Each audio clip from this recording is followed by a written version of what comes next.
आज हमारे सामने 4 प्रकार की समस्या है और इन चारों प्रमुख समस्याओं का समाधान मेरी महारामायण में है।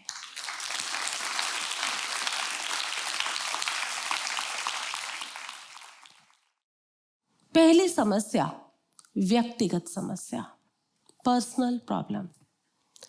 व्यक्तिगत समस्या क्या है कि हर व्यक्ति, हर मनुष्य अति इच्छाओं के जाल में उलझा हुआ है, अति कामुकता के जाल में उलझा हुआ है, अति संग्रह के जाल में उलझा हुआ है।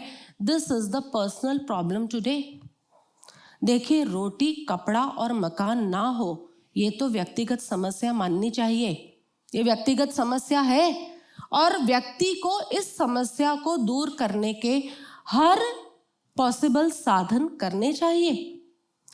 लेकिन रोटी, कपड़ा, मकान सफिशिएंट होने के बावजूद भी अति रोटी, अति कपड़ा, अति मकान के पीछे अति कामुकता और अति भौतिकता और अति वासनाओं के पीछे भागना, ये आजकल की व्यक्तिगत समस्या है और इसी व्यक्तिगत समस्या का समाधान रामायण के अंदर है।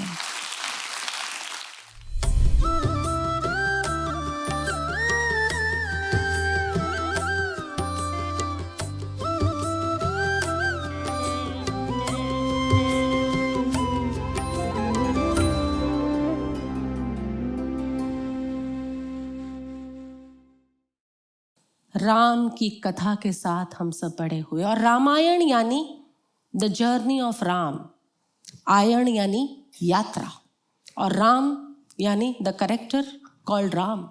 तो रामायण यानी राम की यात्रा, the journey of Lord Ram. एक कृष्ण की कथाएं और एक राम की। कृष्ण की कथाओं में एक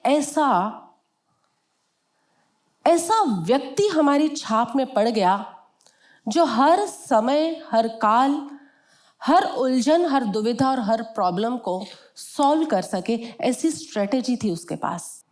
लेकिन राम की कथाएं जब हमें सुनाई गई तो उसके साथ संस्कारों का सिंचन हुआ, हमारे गुणों का सिंचन हुआ, हमारी वैल्यूज के बीज डले। मैं कहूं, राम के साथ हमारी पूरी भारतीय संस्कृति का संगठन हुआ। मैं संस्कारों का पुनर्निर्माण करना चाहती हूँ। बीज हैं हम में, लेकिन उन बीजों को शायद हम पोषण देना भूल गए हैं। तो कैसे अब संस्कारों का पुनर्पोषण किया जाए? और मैं खोज रही थी अलग अलग शास्त्र में और बार बार मेरी चेतना में एक ही आवाज आंदोलित होती थी, रामायण की तरफ जाओ, रामायण की तरफ जाओ। और हम रामायण लेके आप सबके सामने आ गए। आज हमारे सामने 4 प्रकार की समस्या है। पहली समस्या व्यक्तिगत समस्या, पर्सनल प्रॉब्लम। व्यक्तिगत समस्या क्या है कि हर व्यक्ति, हर मनुष्य अति इच्छाओं के जाल में उलझा हुआ है, अति कामुकता के जाल में उलझा हुआ है, अति संग्रह के जाल में उलझा हुआ है। क्या आप इस बात को स्वीकार करते हैं कि नहीं? अति व्यक्तिगत समस्या और कोई नहीं है। तुम बीमार हो तो हजारों नए ढंग निकल गए हैं तुम्हारी बीमारियों को हटाने के लिए। फिजिकल इलनेस, मेंटल इलनेस, कोई भी इलनेस है, उसे दूर करने के लिए आज विज्ञान ने अनेकों ढंग ढूंढ लिए हैं। लेकिन तुम्हारे उन उपचारों से कुछ काम नहीं बन रहा, क्योंकि मूल बीमारी कहाँ है? तुम्हारी अति की जो भावना है ना, हर चीज में और उपयोगी है भी कि नहीं, ये नहीं सोचना चाह रहे, पर अति अति अति, ये अति संग्रह, अति भौतिकता, अति कामुकता, अति वासनाएं, अति इच्छाएं, ये सब एक एक मनुष्य की समस्या है। क्या हम इस व्यक्तिगत समस्या से परिचित हैं? हर कोई इस व्यक्तिगत समस्या में उलझा है और इसी व्यक्तिगत समस्या का समाधान रामायण के अंदर है। रामायण की हर कथा के अंदर यही समझ में आता है कि अति की गति खराब। रामायण की हर कथा के अंदर यही समझ में आता है कि अति की गति खराब। अति की गति यानी तुम्हारा विनाश। राम और रावण, इन दो किरदारों को हमने बचपन से सुना है। राम ने रावण के साथ युद्ध किया और रावण मरा, ये तो हम बचपन से जानते हैं। हम माइक्रो डिटेल्स शायद तब नहीं जानते थे, लेकिन इतना तो हमारे माँ बाप ने भी हमें सिखाया था कि बेटा रावण इसलिए मरा क्योंकि वो अति में गया। सोने की लंका थी उसके पास, फिर भी उसे और की चाहत। उस समय की विश्व सुंदरी थी मंदोदरी, उस समय की मिस वर्ल्ड मानी जाती थी मंदोदरी। अप्सराएं भी उसके रूप से जलती थी। इतनी सुंदर स्त्री होने के बावजूद भी और की इच्छा, अति कामुकता, अति भौतिकता, अति अति वासना, अति अति इच्छाओं का दावानल था रावण। Isn't it? उस रावण की क्या गति हुई, क्या हश्र हुआ, ये हमें रामायण की कथा से बचपन से सुनाया गया है। और वही रामायण की कथा एक नए अंदाज में अब हमारे इस यज्ञ स्थल में आ चुकी है, महारामायण के फॉर्म में। आप सब व्यक्तिगत समस्या में उलझे हैं। सब कुछ होने के बाद भी और की कामना, और की कामना, और वो और का गड्ढा भरता है क्या कभी? वो और का गड्ढा भरता है, लेकिन बाहर की तरफ नहीं, भीतर की तरफ मुड़कर। और उसी और के गड्ढे को भरने के लिए हम लेकर आए हैं तुम्हारी हर व्यक्तिगत समस्या का समाधान करने के लिए महारामायण, सत्संग और एक नई ध्यान की क्रिया।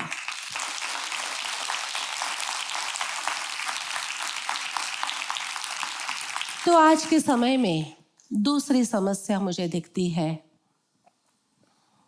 सामाजिक समस्या। व्यक्तिगत समस्या क्या है कि हम अपने स्वभाव को देख ही नहीं पा रहे कि हम अति के पीछे जा रहे हैं। हम देख ही नहीं पा रहे, स्वभाव दर्शन ही नहीं कर पा रहे, अति के पीछे जा रहे हैं। और बचपन से बताया है कि अति की गति विनाशी है, अति की गति अच्छी नहीं होती। तो हम स्वभाव दर्शन नहीं कर पा रहे, यही तो आज की व्यक्तिगत समस्या है। और इन्हीं व्यक्तियों के समूह से बन जाता है समाज। तो आज सामाजिक समस्या भी है। सामाजिक समस्या क्या दिखती है मुझे आज की सामाजिक समस्या ये नजर आ रही है कि ये जिन व्यक्तियों के समूह से समाज बन रहा है, इस समाज के अंदर गलत व्यक्तियों का प्रभाव बहुत ज्यादा है। समाज बनता कैसे है? एक कौम हो, एक भाषा हो, एक धर्म हो, इन्हीं से तो समाज बन जाता है। एक धर्म का एक समाज, एक कौम का एक समाज, एक भाषा का एक समाज, एक प्रदेश का एक समाज, अलग अलग समाज बनते हैं। तो एक ये जो कौम आदि के समाज बने, वो तो जीवन जीने का ढंग है, उसमें कोई आपत्ति नहीं। लेकिन सामाजिक समस्या क्या है कि अति भोगी लोग समाज पर प्रभाव डाल रहे हैं अपना। सत्ता में वही है। अति कामुक लोग सत्ता में वही है और वही अपना प्रभाव समाज के ऊपर डाल रहे हैं। और उन्हीं के साथ, उन्हीं के आसपास जो लोग हैं, वो सब उन्हीं को फॉलो कर रहे हैं, उन्हीं की मान रहे हैं। तो पूरी सामाजिक व्यवस्था आज हमारी हिली हुई है। डू यू एग्री और नॉट? हमारा समाज देख लो, छोटे छोटे समाज। दिल्ली में दिल्ली समाज होगा, दिल्ली में गुजराती समाज होगा, हिंदू समाज होगा, दिल्ली में अपने अलग अलग समाज होंगे ही होंगे, कितने सारे। लेकिन समाज के उस सामाजिक वर्ग में भी प्रभाव किनका पड़ रहा है?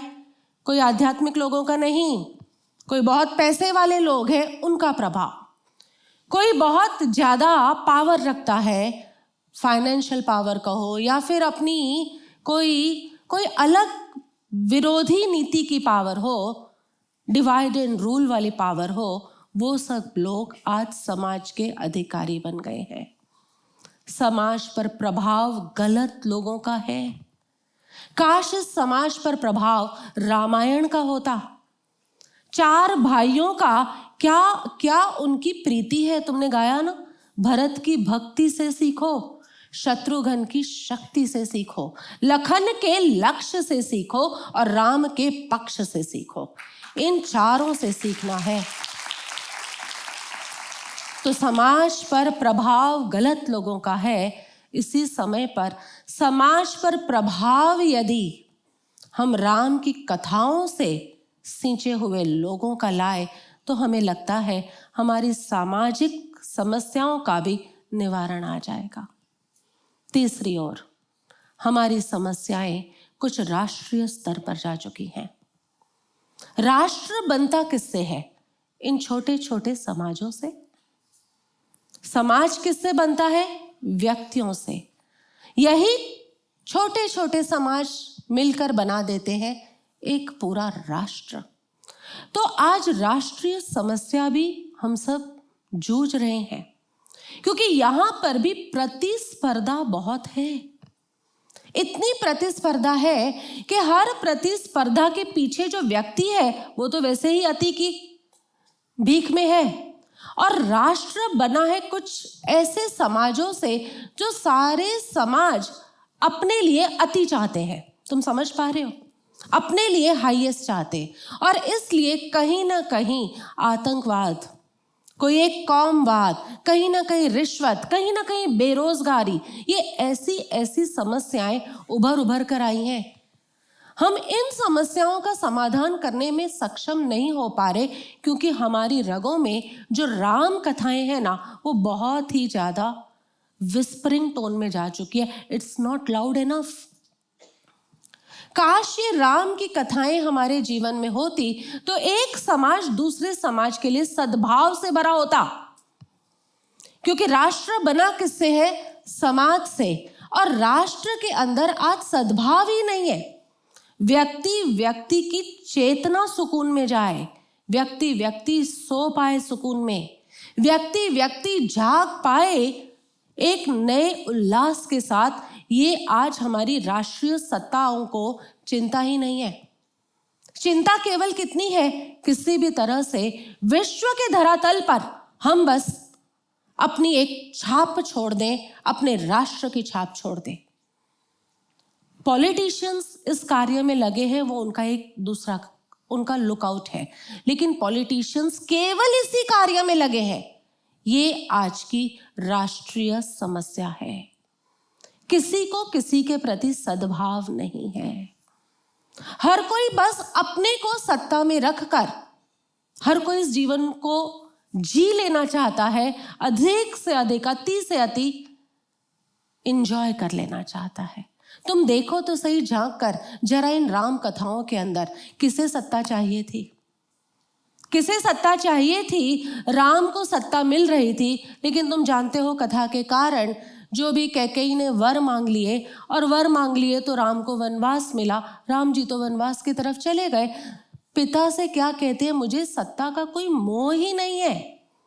पिता रो रहे हैं कि मैं मर जाता हूं, दशरथ रो रहे हैं कि मैं मर जाता हूं तो मेरा वचन भी मेरे साथ दब गया, तुम बैठ जाओ सत्ता पर। लेकिन राम कहते हैं कि नहीं, ये रघुकुल रीति नहीं है। पिता, आपको मरने का भी कोई हक नहीं है। आपने वचन किए थे, आपका बेटा उसको जरूर पूरा करेगा।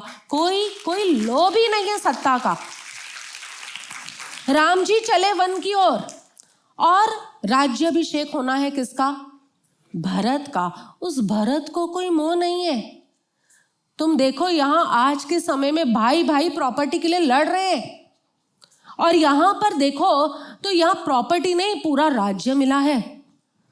पूरा राज्य मिला है, लेकिन ना इस भाई को पड़ी है ना उस भाई को पड़ी है। राम अपने में खुश है, भरत अपने में खुश है, और उस कारण उनकी पूरी अयोध्या अपने में खुश है। कोई राष्ट्रीय समस्या ही नहीं है वहां। है कोई राष्ट्रीय समस्या? कोई नहीं बैठा वहां राज सिंहासन पर। 14 वर्ष खड़ाओं ने राज्य किया है। तुम जानते हो, राम की खड़ाऊं, राम के चप्पल, the sandals of lord Rama. वो बैठे थे राज सिंहासन पर और उन खड़ाऊं ने राज किया है, लेकिन कोई राष्ट्रीय समस्या नहीं है। क्यों? क्योंकि भीतर इतना सद्भाव भरा है।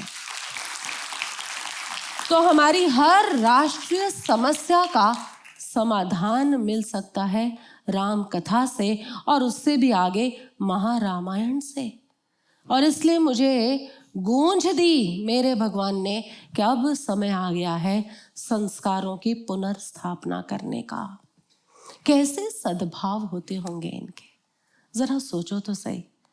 जब मैं राम कथाओं का अभ्यास कर रही थी तो ऐसी ऐसी कथाएं उभर के आई कि हर कथाओं में या तो दिल दहला है या आंखों से अश्रु बहे हैं, क्योंकि ये हमारे संस्कार थे। कथाएं हमारे डीएनए में तो है, लेकिन हमारे सरफेस ऑफ इंटेलेक्ट पर अभी नहीं आई। कथा में तो एक भाई दूसरे भाई के लिए सब न्यौछावर कर रहा है, लेकिन वास्तव में क्या हो रहा है? The gap is big. Actual में हमारी संस्कृति ने कथाओं से तो बहुत भरा है, लेकिन वर्तमान की अर्थव्यवस्था, वर्तमान की सामाजिक और राष्ट्रीय व्यवस्था ने हमें इन सब से दूर कर दिया है। Therefore, I have to fill the gap। तो आज के समय में पहली समस्या व्यक्तिगत समस्या, हम सब उसके शिकारी हैं। दूसरी समस्या सामाजिक समस्या, जिस समाज में हम रहते हैं उसमें गलत लोगों का प्रभाव है। तीसरी समस्या राष्ट्रीय समस्या, एक दूसरे के प्रति सद्भाव ही नहीं है। काश राम और भरत जैसी हमारी चेतनाएं होती, काश लक्ष्मण और शत्रुघ्न जैसी हमारी चेतनाएं होती, काश सीता जैसी हमारी चेतना होती, तो हमारे राष्ट्र में ये समस्याएं होती ही ना। नो डाउट हम आज भी इसी ढंग से उन्नति के शिखर पर जा रहे होते, लेकिन फिर भी जो समस्याओं के साथ उन्नति की तरफ जाना कौन सा बड़ी महासमझदारी का काम है। समस्या के बिना उन्नति की तरफ जाना ये बुद्धिमता है, और ये समस्याएं टलेगी केवल और केवल राम कथा से। तो आज के समय में हमारी चौथी समस्या मैंने देखा वैश्विक स्तर की है, द ग्लोबल समस्या, द ग्लोबल प्रॉब्लम। और वो समस्या किस जाति की है? ओवर मटेरियलिज्म, ओवर मटेरियलिज्म, अति भौतिकता। लगता है हर चीज हम भौतिकता से पालेंगे। चैट जीपीटी जैसी आज घटनाएं आ चुकी है हमारे सामने, नई very latest research, but chat GPT तुम डालो और हर चीज, anything can happen around it, anything. It's many ways ahead of Google, I am telling you. अभी तक मेरे सत्संगों में भी गूगल बाबा का नाम आता था, अब ये नए बाबा आएंगे, चैट जीपीटी। ऐसी नई खोजें हो रही है। हम ऐसे अद्भुत समय में पैदा हुए हैं। इस समय का कोई दोष नहीं है। दोष किस बात का है? हम व्यक्तिगत रूप से अति के पीछे भाग रहे हैं। सो ये ओवर मटेरियलिज्म आ गया है आज। हर कोई अपनी हर इच्छाओं का पोषण ये ओवर ग्लोबलाइजेशन एंड ओवर भौतिकता के माध्यम से करना चाहता है, और विश्व तुम्हें उसके समाधान भी दे रहा है। ऐसे ऐसे डिजिटल इंस्ट्रूमेंट आ गए हैं, machine can do everything what a human can do today, isn't it? पहले तो पढ़ना होता था तो मुझे अलग अलग 6 शास्त्र खोलने पड़ते थे। आज तो डालो गूगल पे, डालो चैट जीपीटी पे एंड एवरीथिंग इज देयर। फिर भी मैं 6 शास्त्र लेके बैठती हूँ, क्योंकि मैंने तुम्हें बता रखा है मेरा तो शास्त्रों के प्रति एक अनन्य लगाव ही है। जब तक उन्हें छू ना लूँ ना मुझे मज़ा नहीं आता।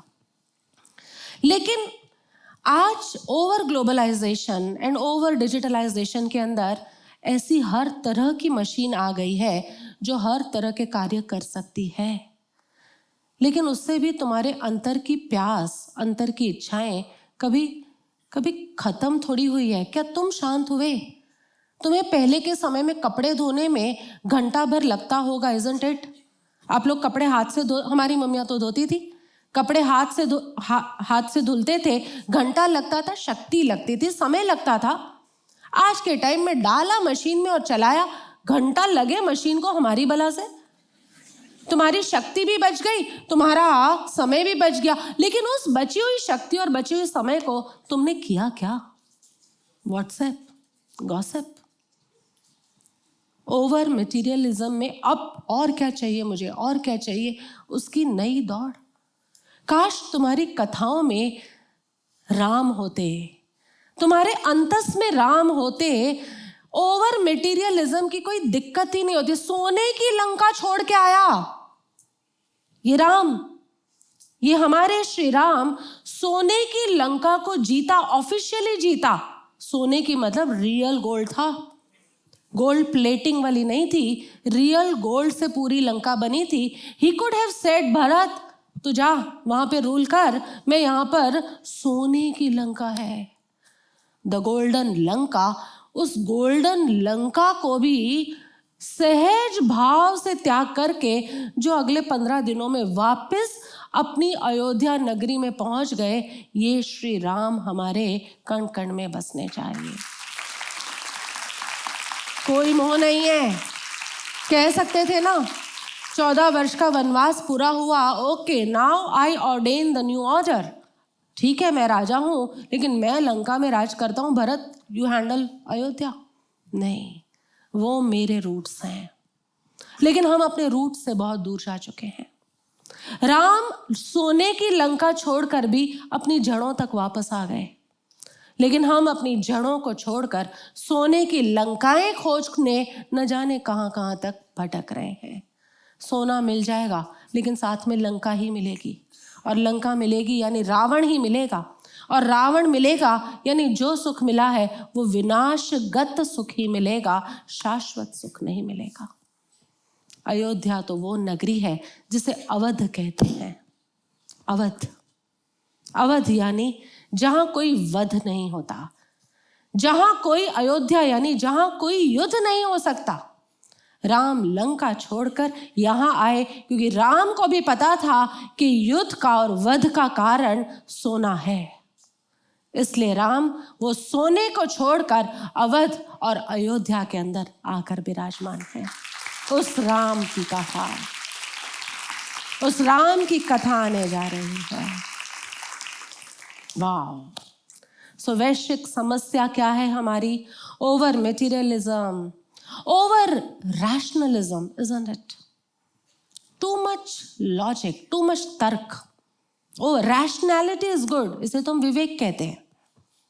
विवेक को तो हमने परम कहा है, चूड़ामणि कहा है हमारे शास्त्रों ने, लेकिन ये ओवर रैशनलिज्म यानी तर्क तर्क तर्क, इतना ज्यादा तर्क, हर बाप और बेटे के बीच में तर्क, कहीं ना कहीं बहस, तर्क भी क्या कहूं, तुम्हारी भाषा में बहस और मेरी भाषा में बकवास, हर कहीं तर्क इतने चल रहे हैं। राम ने तो कोई तर्क नहीं किया, भरत ने तो कोई तर्क नहीं किया, मां से उसको नहीं समझ में आया, कैकेयी को उसने उल्टा कह दिया, कैकेयी को उसने चंडालिनी कह दिया, कैसे कैसे शब्द भरत ने अपनी मां के लिए यूज किए, तर्क नहीं किया।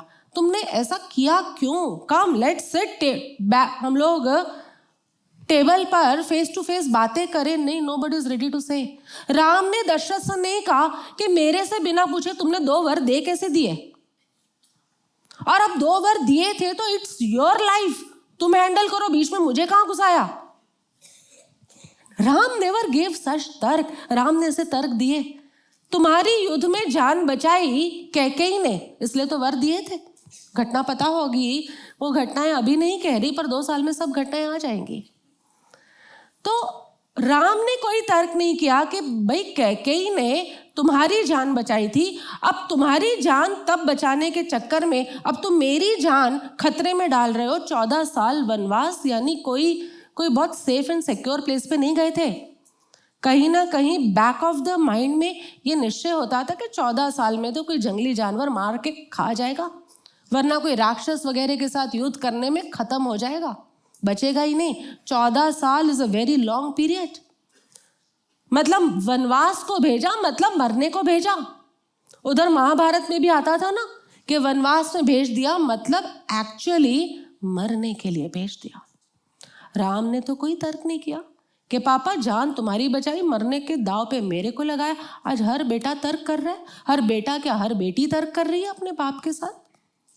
किस कहानी के साथ हम बड़े हुए और किस तरह के जीवन हम जी रहे हैं। मैं इसलिए इन कथाओं का पुनरुत्थान करना चाहती हूँ कि वापस राम की कथाएं और राम का व्यक्तित्व हमारे रग रग में प्रवेश कर जाए। सोया है तो जाग जाए, जागा है तो सक्रिय हो जाए, सक्रिय हुआ है तो संक्रमित कर डाले। ये मैं चाहती हूँ। वैश्विक समस्याओं से भी हमें सुलझाएगा राम की एक कथाओं का ये नया एक एपिसोड। आज एक और वैश्विक समस्या है zero sensitivity of people. Zero sensitivity. भावुक तो बहुत है लोग, इमोशनल तो बहुत है, लेकिन संवेदनशीलता ही नहीं रही। राम कितने संवेदनशील हो गए आप।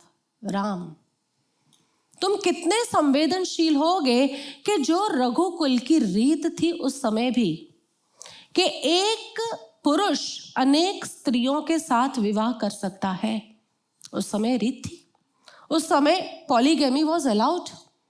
एक पुरुष एक राजा अनेक रानियां रख सकता है। कहते हैं राजा दशरथ की भी 350 वाइफ्स थी, प्रमुख 3 लेकिन बाकी 350, यानी कि जिसके फादर की 350 पत्नियां हैं, प्रमुख 3, उस बेटे के अंदर भी संस्कारों में तो यही आया होगा ना कि I can keep so many wifes. लेकिन उन औरतों की संवेदनशीलताओं पर राम का जरूर ध्यान गया होगा कि मेरा पति खाली मेरा नहीं है। ऐसा शायद राम ने अपनी संवेदनशीलता में कहीं जाना होगा। बड़ा दुख होता है जब किसी स्त्री को यह पता चले मेरा पति खाली मेरा नहीं है, I am sharing my husband with 2-3 other women also. क्या यह बहुत दुख की बात नहीं है? उस समय उस काल में आज से 7000 वर्ष पहले जब ये परंपरा बहुत सामान्य थी कि एक पुरुष अनेकों स्त्रियों के साथ विवाह कर सकता है, राम ने उन वैवाहित स्त्रियों के अंतःकरण में झांक के देखा कि it is such a pain for my mothers to be called second wife, third wife, multiple wife. और इसलिए उस काल में राम ने एक पत्नी व्रत धर्म को स्वीकार किया, आजीवन अंगीकार किया। इन राम की कथाओं के साथ हम बड़े हुए हैं, इन राम की कथाओं के साथ, लेकिन हम भूल ही गए। आज शायद शर्म के पर्दों के कारण एक ब्याहता स्त्री है हमारे पास, लेकिन उस शर्म के पर्दों के पीछे हमारी नाजायजी और हमारी बेशर्मी उस लेवल पर जा चुकी है कि हर घर में एक्स्ट्रा मैरिटल अफेयर्स जैसी दुर्घटनाएं हो चुकी है। कारण हमारे सोप्स, हमारे सीरियल्स। ये वैश्विक समस्या भी आज हर जगह है। ऐसा खाली भारत में के सोप्स में ऐसा नहीं है, हर जगह जहाँ जहाँ सीरियल्स चल रहे हैं ना, वो रोज रात को 9 बजे आकर तुम्हारे अंदर यही कपट डाल रहे हैं। पहले के समय में रात को 9 बजे रामायण के गीत हुआ करते थे, रामायण के नृत्य हुआ करते थे, रामायण की कथा हुआ करती थी। और आज के समय में तुम देख रहे हो विश्व किस समस्या में उलझा हुआ है। 4 प्रमुख समस्याएं हैं और इन चारों प्रमुख समस्याओं का समाधान मेरी महारामायण में है।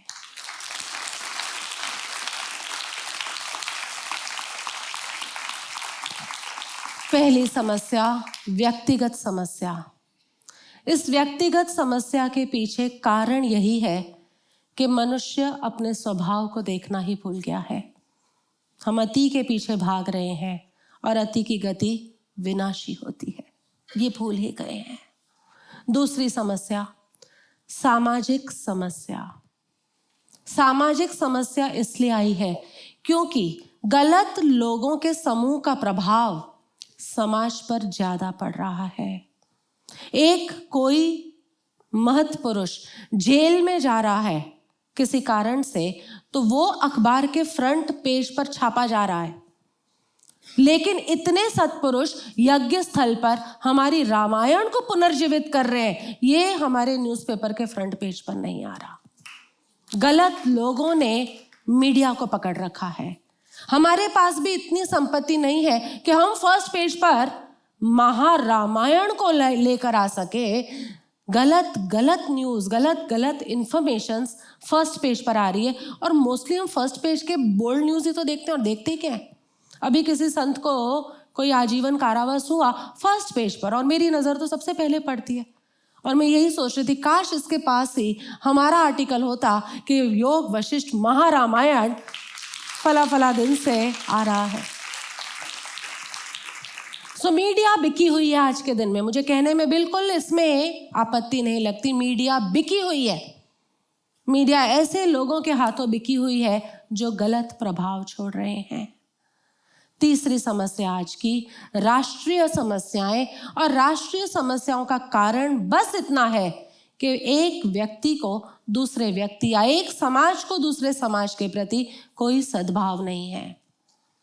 और चौथी समस्या, वैश्विक समस्या।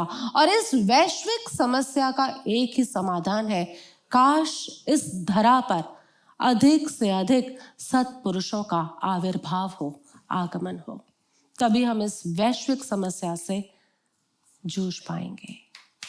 चारों प्रकार की समस्याएं और एक समाधान, Maharamayana. We are heading towards that Maharamayana. इन चारों समस्याओं में आज मुझे सुनने वाले सभी श्रोता हैं? हाँ बोल दो। तुम इन चारों समस्या में हो, व्यक्तिगत नहीं, क्योंकि व्यक्ति समाज का हिस्सा है, समाज राष्ट्र का हिस्सा है, और राष्ट्र विश्व का हिस्सा है। और विश्व बदलेगा तब जब ऐसे अनेक महापुरुषों का आगमन इस धरा पर हो जो तुम्हारे भीतर पुनः राम राज्य की स्थापना करे। The Ram Raj. Just keep on exploring your Ram. रामातम रामातम राम जय जय राम। रामातम रामातम राम जय जय राम। रामातम राम